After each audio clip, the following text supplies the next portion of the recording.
One, two, three, four.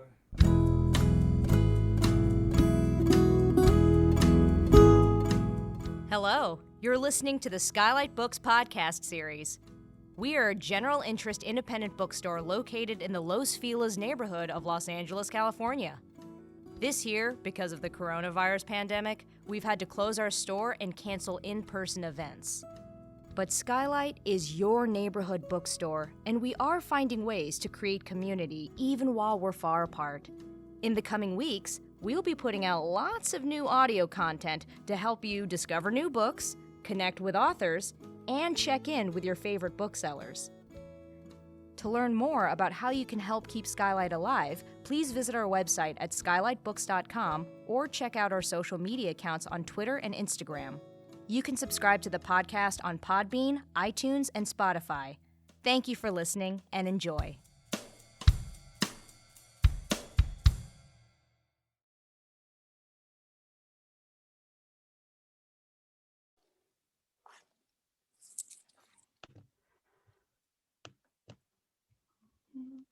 Hello, lovely listeners, and welcome to SKYLIT. This is the SKYLIT Books podcast, and I'm your host, Hallie Perry.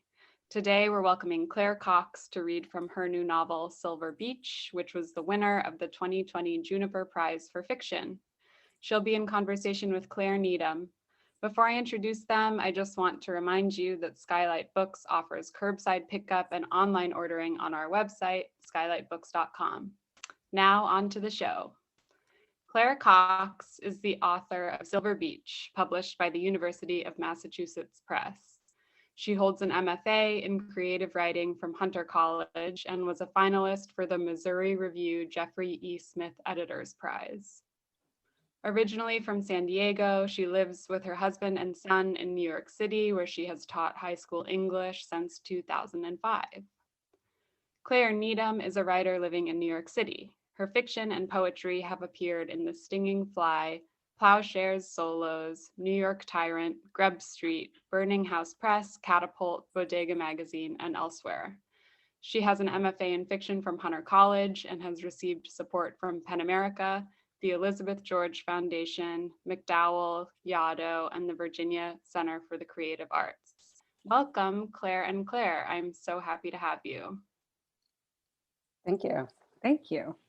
Yeah, we'll start today with a reading from Silver Beach, and then they will take it away with a conversation. Thank you so much for being here today. Thank you so much. It is such an honor and a pleasure. I'm going to read from basically the middle of the novel. This is from the point of view of Shannon, the younger sister. On what might be the third day, she wakes up at an hour with no shape, just gray light. Noises in the apartment. Why? Who? A wedge of foam between each thought. A surprised voice, a scratchy voice. Women. What women? Are they coming to seize the apartment? Has she been here for months, blazed on her bed, eating Chex Mix, long enough to get herself evicted? She sits up, stares through the window at the oleander for answers, the power line stretched behind it, the stucco cube across the street, the colorless sky. The voices go on, but she can't make out the words. Hunger pushes her out of bed. Unless she's eaten it all, there's a cupboard stocked with shiny bags and boxes of chips, crackers, cookies, puffs, kernels, corners, combos, all the best nouns. Their bright, familiar logos like billboards on the road of her new life. Post-Texas, post-Brandy, post-Linda. She should have kept a journal. There were big thoughts. She can't remember them now. She cracks her door and peers through it, but it's just the voices, no people. Maybe she's dreaming them. Ah, she remembers a big thought. Shame cripples you. Stand tall and be proud of your beauty, even if you're ugly. Was that it? She straightens, squeezes her thighs, throws her shoulders back, and marches into the bathroom. The mirror greets her with a horror. Side ponytail, a halo of bedhead fuzz. Eyeliner, why? A wrinkled t-shirt she doesn't recognize. Boxer shorts. Whose boxer shorts? No shame. She'll face the evictors. Maybe the police have come to confiscate her looted weed. Too bad there's none left. They'll repossess her junk food. She threw the credit card in a parking lot trash can when it stopped working, but she could still be arrested. Better maybe to go back to bed. A presence in her bedroom. Unclear how much time has passed. A minute, an hour, a month. Everything is a little sharper, louder, like she took off her headphones. She blinks a crusty eye open. A tall, beautiful woman is staring at her. A linen dress the color of mud, a necklace at her collarbone, a bracelet. One of those women with long, bony limbs who will grow old skinny, who has never been fat. Gray-brown hair that falls to her shoulders. The same family of color as the mud-colored dress. Shades you see in a marsh, or a beach. Gray, green, blue eyes that make Shannon think if you were going to find a pool in a forest that would tell you the future, this is the color. This woman knows her. Shannon opens the other eye and half sits up. The woman sighs. Shannon sits all the way up, crosses her legs. Everything she'd imagined or remembered about Mara is right. She is perfect. She's an adult in a way Shannon will never ever be an adult. If Mara makes a rare bad decision, she won't apologize for it. She has a reason, and if that reason is wrong, she'll have you believe it's right. It's a scary authority her half-sister has.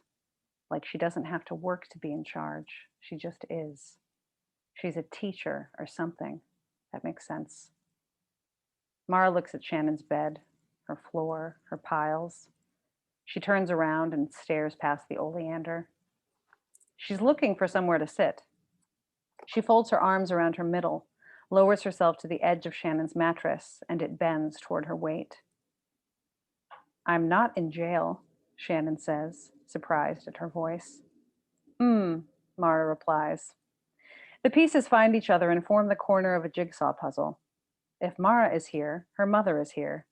The owner of the other voice, Linda, alive, possibly with a bedpan, a walker, an IV, a paralyzed face, drool.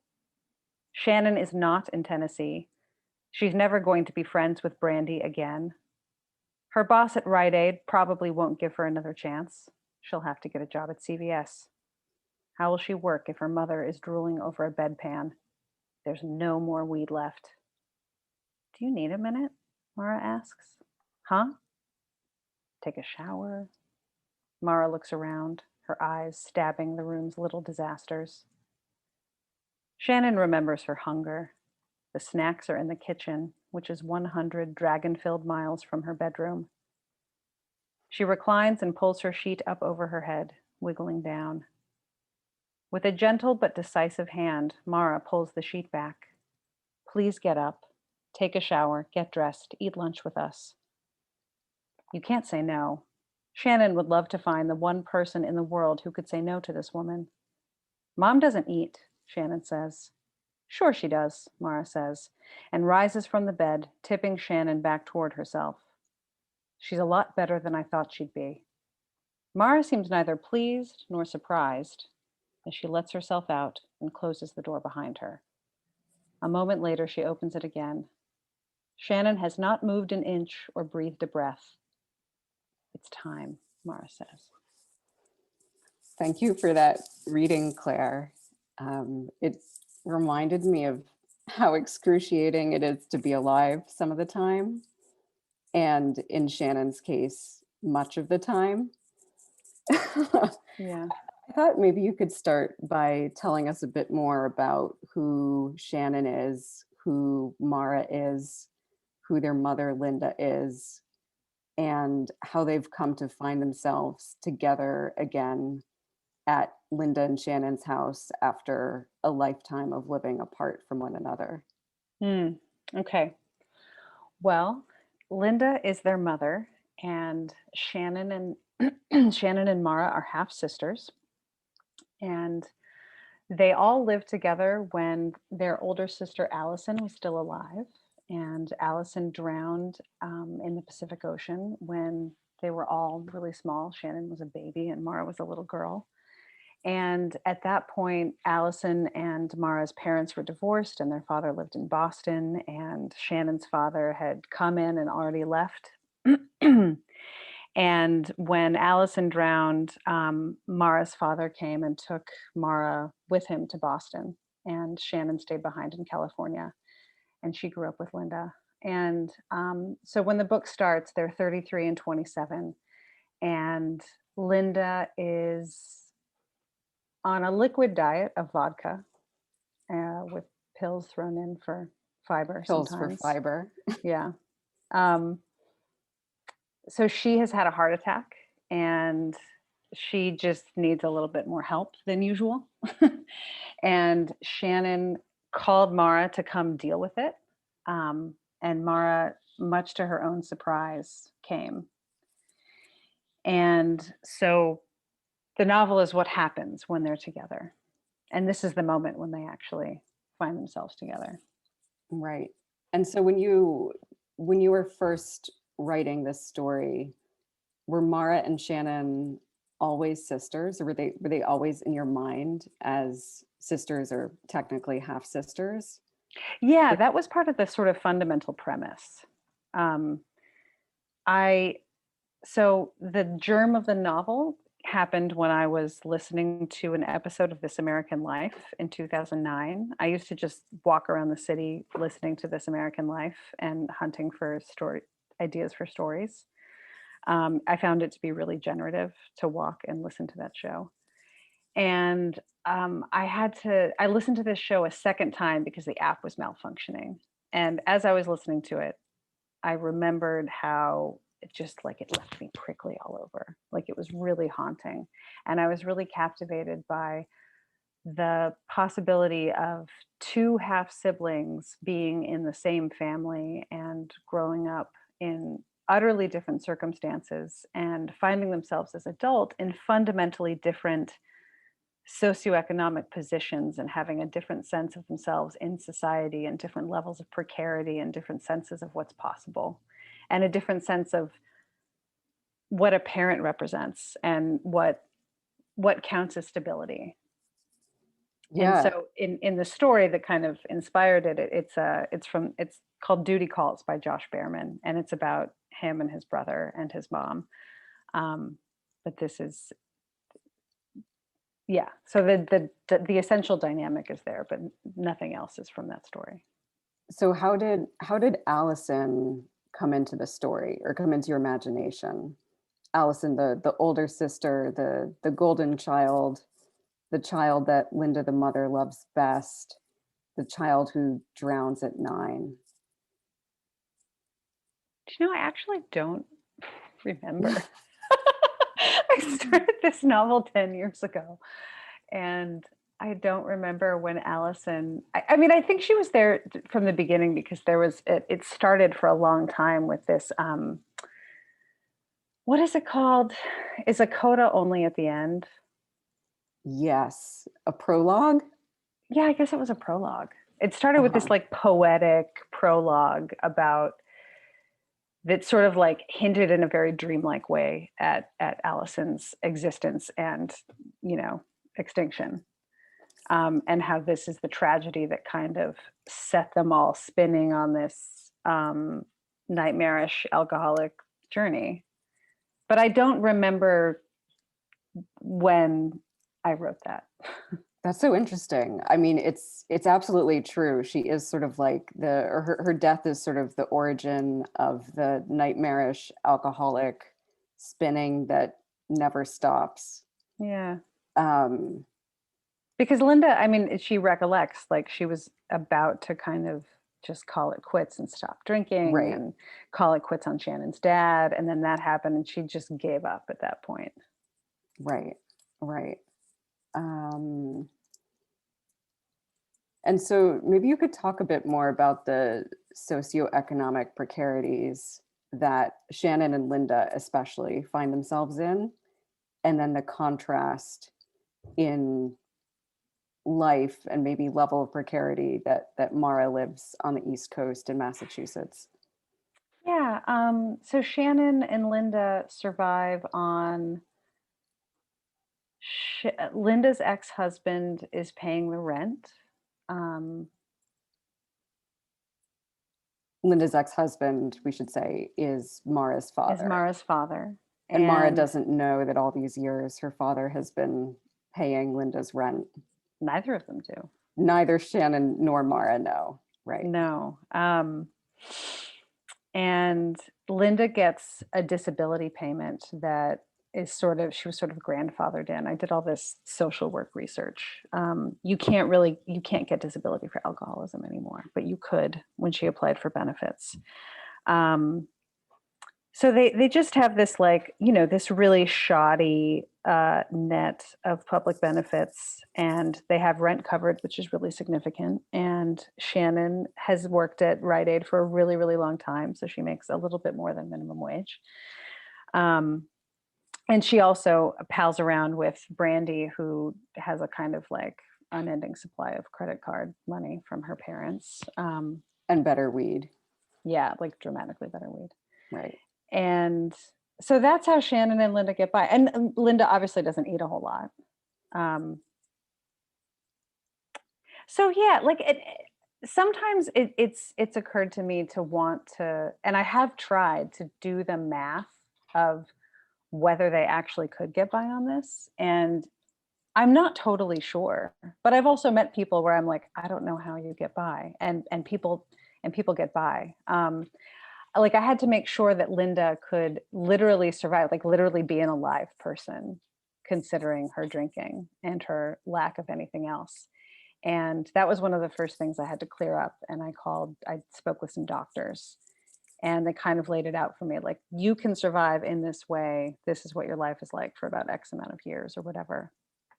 And I think it was important to me that she kind of defy any notion of what's possible. Can it be that bad? It can. And I didn't want their precarity to be like that, because it's not. Obviously, you can live in much worse circumstances than they do. But anyway, so Mara's father is an attorney, and she, and he bought their place in Brookline, Massachusetts, when housing was a tiny bit cheaper, and he's super stable, and she's really conservative with her money. And right, she has an Excel spreadsheet where she tracks her safe investments. And then no, go ahead. At one point, Mara tries to calculate whether Shannon could live on her own based on her slightly more than minimum wage job at Rite Aid. And thinking say she makes $14 an hour, say she works $40 hours a week. Is that possible? And she comes to the conclusion that no, it's not possible. It's not. Right. It's not possible for anyone in this country. No, not at all. And one of my obsessions is a sense of precarity, and both how it's just manufactured by late stage capitalism and the appalling lack of just support or safety net that our country provides. And also it might just be my own special manifestation of anxiety that's where it lives. I grew up with a certain amount of precarity. Nothing I never doubted that food would be on the table. But there were mushrooms growing out of the ceiling of my apartment. And I had a sense I got myself into this sort of fancier high school. I transferred high schools, and my friends would drive me home because I didn't have a car. And sometimes they were a little freaked out by where I lived. Should I lock the doors? So this was in San Diego, Mhm. in a neighborhood not unlike Silver Beach, which is in fact. Oh no, I did your not own grow up invention. in. Right. No, so Silver Beach is more or less Pacific Beach. It's kind of like a mashup of Pacific Beach and Ocean Beach and Imperial Beach, but it's mostly Pacific Beach. But it's also kind of my imaginary version of it that's tinged with the melancholy of my family's story. And also just my very ambivalent relationship with San Diego. But I grew up in San Marcos mostly. And San Marcos kind of has a more working class reputation than the city I went to high school in, which is Carlsbad. And so when your friends drove you home, they were responding to the appearance of a more working class neighborhood, or the stories coming out of that neighborhood, or Both. what was it? Yeah, it was both. Yeah. I see some of that in Shannon's character. She thinks about how Brandy, her friend, has this other group of friends, and Shannon can never really enter that circle. Mm-hmm. And it's in part because Shannon lives in Silver Beach, and it's in part because she works at Rite Aid. And she just, I mean, Shannon feels fundamentally unentitled to anything. She doesn't feel entitled to confidence or to friendship or to security or to love Yeah, certainly not to her mother's love. or like partner romantic love or she's always questioning Brandy, like, why are you friends with me? Right. And they're like ride or die, like they're really tight. Right. They go to New Mexico together. They almost go to Texas together. They almost go to Tennessee together. They almost go to Tennessee together. Oh, there's so many Yeah. thwarted desires in this book. Yeah. So early in Silver Beach, you have this chapter, which was one of my favorite chapters, where Shannon, I think the chapter starts with something like, by high school, Shannon had learned to hide, not that anyone was looking for her. Mm-hmm. And you go on to describe how she catches some 12-year-old boys huffing markers or paint or something beyond a Rite Aid, and she yells at them, and then she decides that she's going to do it herself. Mm-hmm. And this then starts like years of huffing paint and so on, and especially shoe polish, which she Mhm. considers like the finest thing to inhale, almost like a fine liquor, which is just devastating. And I know you'd spoken about how you weren't sure what to do with this chapter or whether to keep it in the book. And I was wondering why, or what in you resisted it and then ultimately made you want to include it. I love that you love it, because I really did almost kill it so many times. I think it was more of a mechanical sense of momentum. It seemed to dip. It seemed to just kind of drag there. But it kept throwing off the rhythm of the order of the points of view when I would cut it. But I think I submitted the beginning of the novel as a writing sample to various whatevers, and I would always cut that out and replace it with something else, like Linda at the hospital. Hmm. And I Tonally, think, it's a little different. Maybe yeah, that's what I'm picking up on. There's sort of like a mordant wit and humor in much of the rest of the book, and there's actually nothing funny about Shannon passing out on a pier and nearly dying the day she graduates from high school. yeah, it's a real downer. It's a downer. But you liked it. I did. I think it endears me so much to her character. Yeah. And it helps me understand her torpor as you described it. Or her sense that like she really can't make the right decisions for herself. She really doesn't know what to do. Whereas Mara, who suffers in her own quiet way, has done quite well. She's able to mask all of that pain. Mm-hmm. And even Linda, who's a non-functional alcoholic, it's almost like Linda takes a lot of comfort in her fantasies and can Mm-hmm. live in her head, and Shannon cannot. Yeah. There's kind of nowhere for her to go. And I think that's why I love her so much as a character. I mean, this is just occurring to me. I think Shannon is the one who inhabits her body the most, in a way, out of those three women. Like, Yeah. Linda is obsessed with her physical appearance, but she's obsessed with a fantasy of her physical appearance. But otherwise, she's living in her head. She's like floating, disconnected from her body. And that's why she's able to just not give a fuck, because her fantasy life is pretty awesome. And Mara is also like just living an out of body existence. And it Yeah. looks very dignified from the outside, but Shannon is like, she's in it and she's like, ugh, oof. She's in it. There's something so present tense about Shannon. Yeah. Like she's always in it. And I think that's interesting what you say about the body, because maybe that's why I responded so much to all the amazing and hilarious passages where Shannon is going to Denny's or going to Jack in the Box and ordering the chicken tater melt munchie meal too early because it's not yet time for the stoners menu. I just loved that. And so I think it's actually related to Shannon's relationship to food and the comfort she takes in food and the familiarity of Denny's and the familiarity of a diner. Yeah. Yet Linda and Mara don't have a pleasurable relationship with food at all. They don't, I mean, yeah, Linda doesn't really eat. Mara eats very slowly Mm-hmm. and is happy with a sandwich, whereas Shannon wants like she wants to order everything on the menu. Yeah. Yeah. Yeah.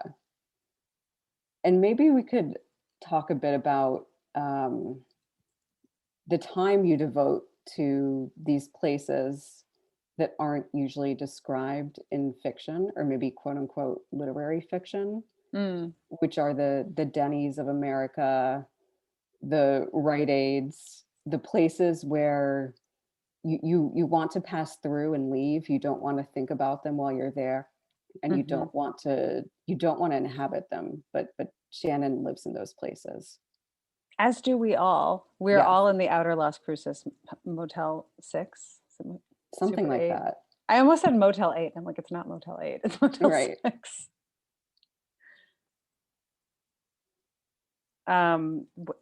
What about these places? Yeah. What makes you like? What is the imperative in describing them? um, since I was 5, I have registered a sadness about these places. Um, that I wasn't really able to put words to. Um, but I grew up in San Marcos. I spent a lot of time in Mira Mesa, just like the suburban sprawl parts of San Diego County. And I spent a fucking lot of time on highways, freeways, in the parlance of Of California. California.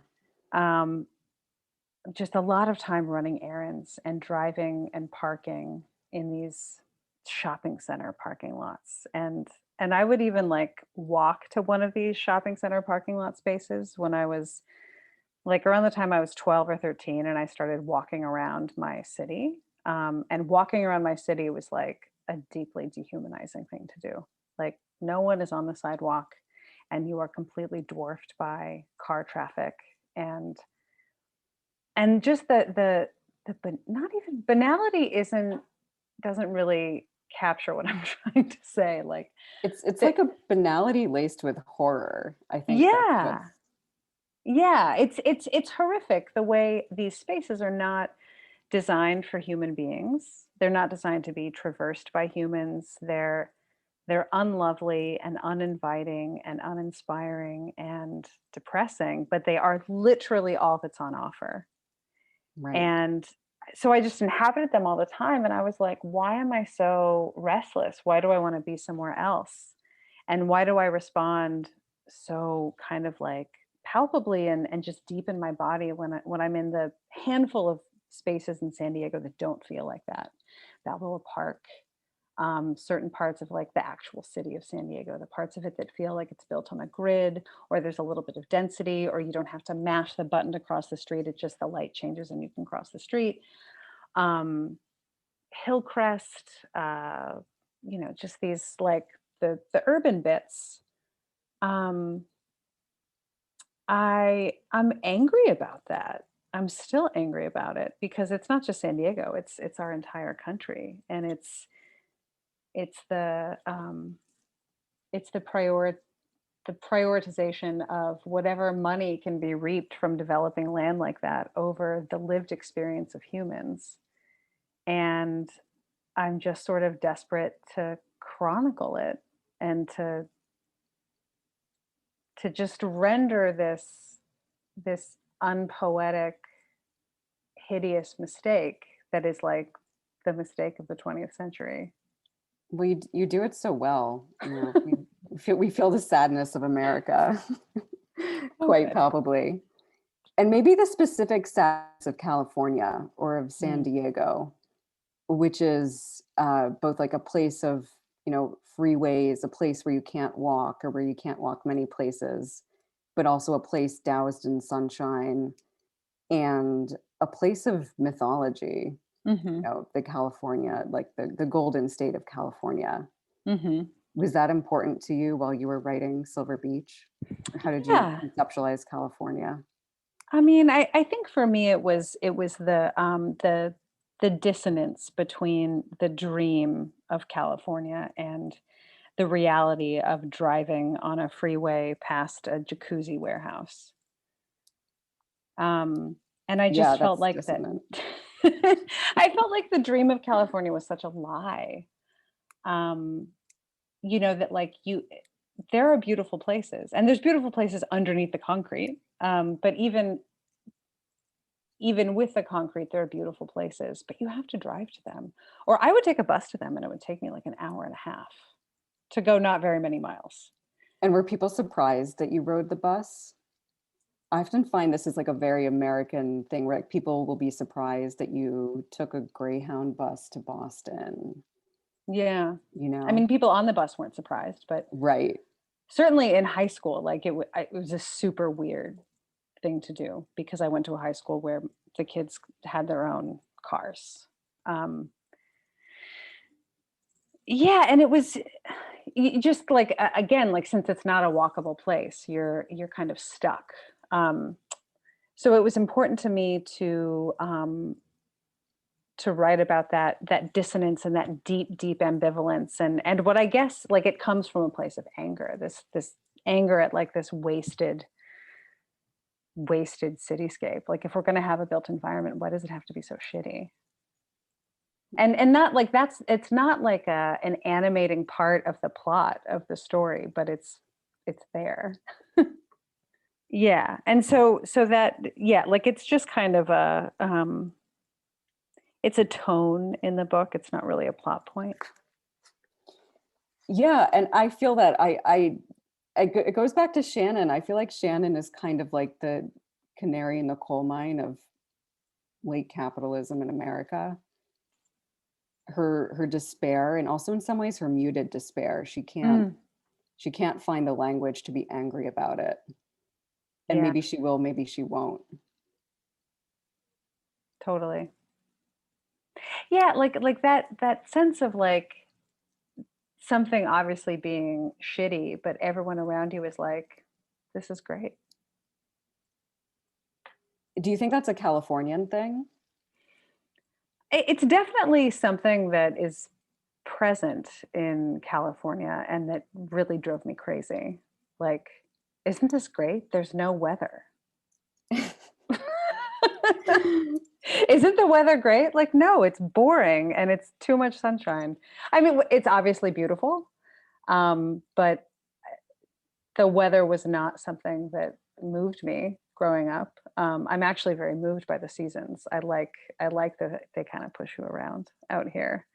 That said, like I do like the subtle changes. Like I really love June gloom and May gray. I liked any relief from the sunshine. Right. So how did you come to, well, you described yourself as a recovering Californian. Which I think we have some, but no, I don't think, I don't know if California cares. There are plenty of, millions and millions of other people who are happy to live there. Converted Californians. I have some sense of what you were recovering from, but how did you get out and why did you decide to stay away? I mean, I felt like I didn't fit in culturally. And the first time I went to New York City, I was like, oh, I actually am normal. I'm just in the wrong place. Yeah, it's hard to grow up in a place that anything about yourself. except for maybe in a negative way. Like you can say, I am not this. I Yeah. am not, this golden child of California. Yeah. I said this another time talking to you. I felt like at my high school, there was literally a factory that was like manufacturing identical girls. And that's like, I shouldn't say that, that's dehumanizing, that's messed up. Like they were actual people, but they somehow looked the same and they wore the same clothes. And they were and I didn't look like them. I was thicker and I had darker hair, and my clothes were from thrift stores, and I just had this like sensibility that seemed really alien. um I applied to a college in the Northeast, and it was the only college I got into, and they gave me a scholarship and I went. And that is how I learned about New York City, because people would leave campus for the weekend and go to the city, and I'd hitch a ride and go with them. And it was pretty much all about triangulating to end up in New York City at that point. And here I am, and I'm never leaving. And it worked. Yeah, Yeah. And it worked. And I am paid by the city of New York. The mayor sends my Exactly. paychecks. Or maybe it's the comptroller. I don't know who it is. Right. Direct deposit. So did you start writing in California? Yeah, I started writing plays in high school. Like I took myself seriously as a playwright in high school. And I entered the Plays by Young Writers contest and won that 2 years in a row, my senior year in high school and my freshman year in college. And so two of my plays were produced at the Old Globe Theater by Playwrights Project. And that was incredible. And they just take young people really seriously and treat them like artists, like professionals. And so that was really formative. And So fiction came later. fiction came a lot later. I think in college, I was like, I'm a playwright. But I also kind of was writing these weird prose nonfiction pieces. And then in my 20s, I was like, I'm a playwright, I'm a dramaturg, I'm an essayist. And I took a job waiting tables with the intention of like primatizing my writing life. And then I found that that was actually not enough structure, and I was too drifty, and I would spend the whole day like anticipating my shift. And I didn't have health insurance. So I became a teacher, kind of like partly for the job security. Like there was a union and a decent starting salary and health insurance. And partly because I felt like I wanted to do something difficult that would just force me to focus. So I do kind of envy those people who went and got their MFAs when they were younger, but I just didn't have a clarity of purpose at that point. And I wanted to do something hard, almost as an artist as much as a person. And somehow in 2009, I started writing fiction. Like the form opened itself up to me. I don't really know how or why, but it was the summer of 2009.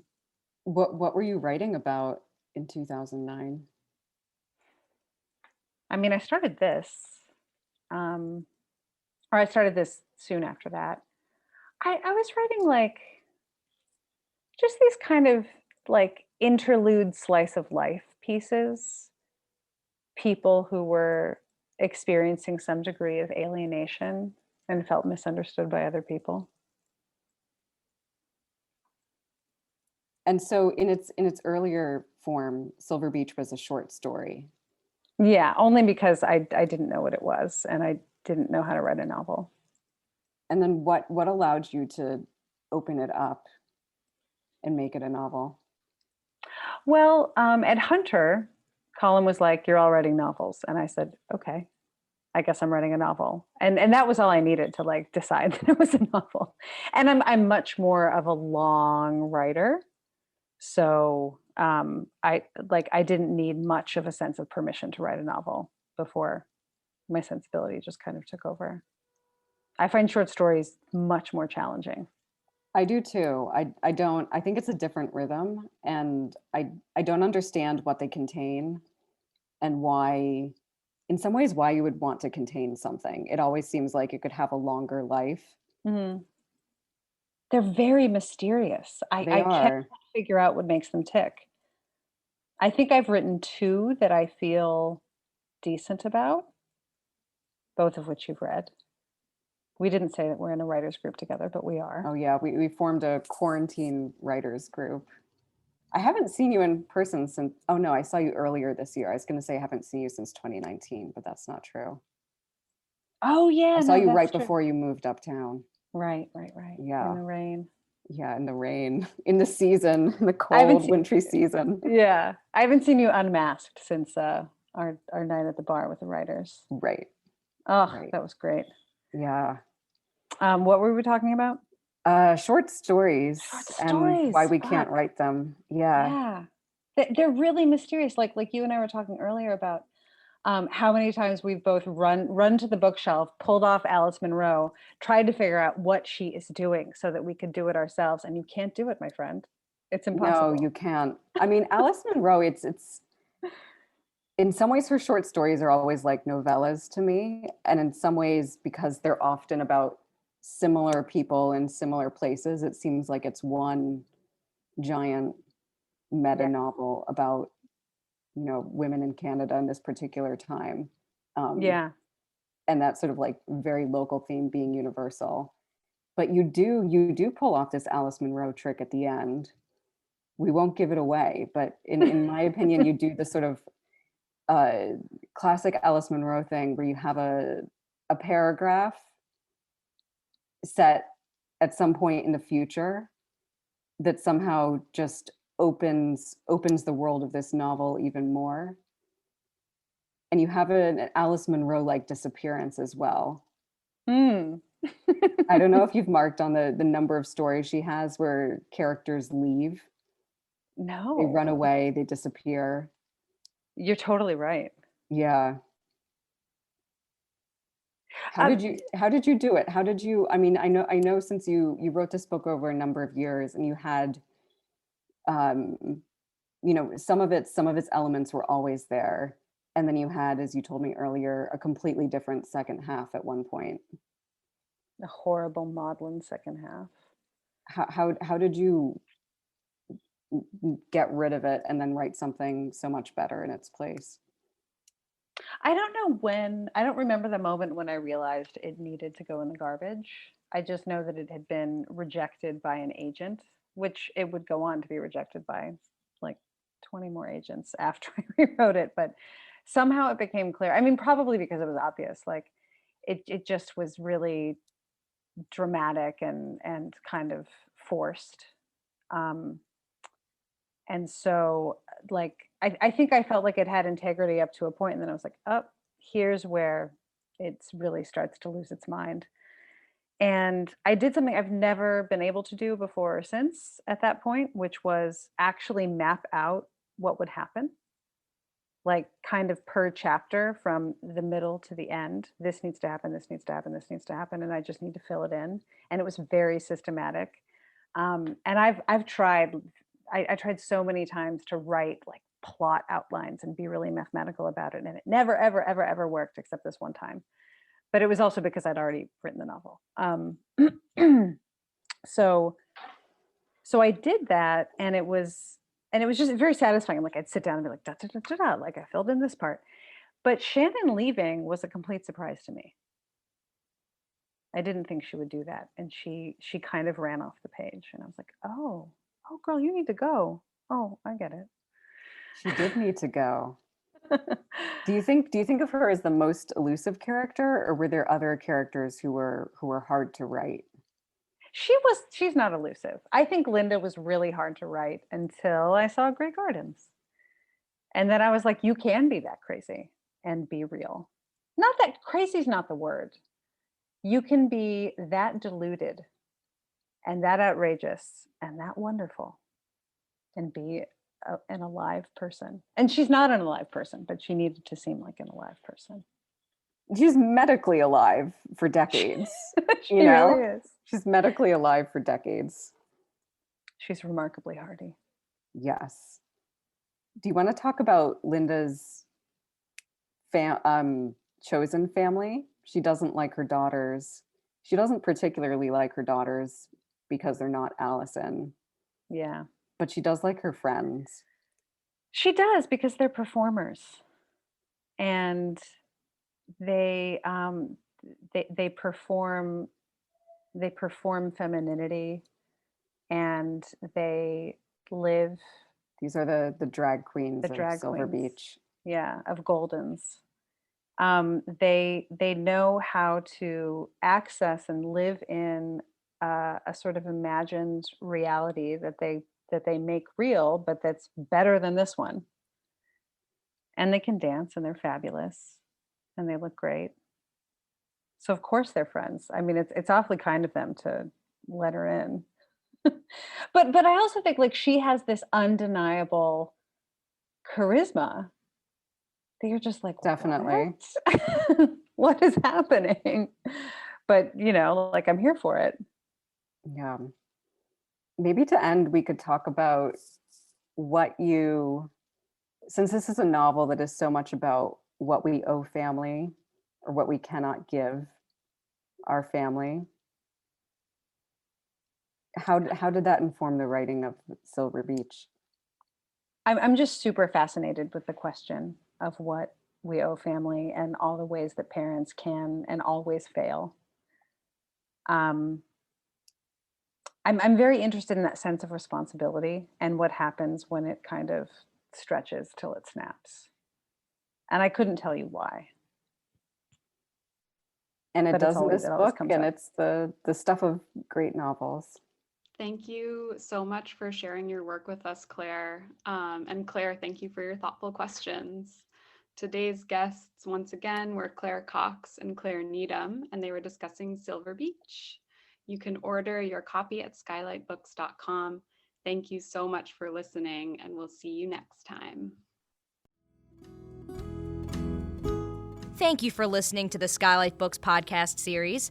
Please don't forget to visit our website at skylitbooks.com and make sure to follow us on Twitter and Instagram. Also, don't forget to subscribe to this podcast for more author talks and bookseller conversations. You can find us on Podbean, iTunes, and Spotify. Stay safe and healthy, and we hope to see you back in our store soon. I see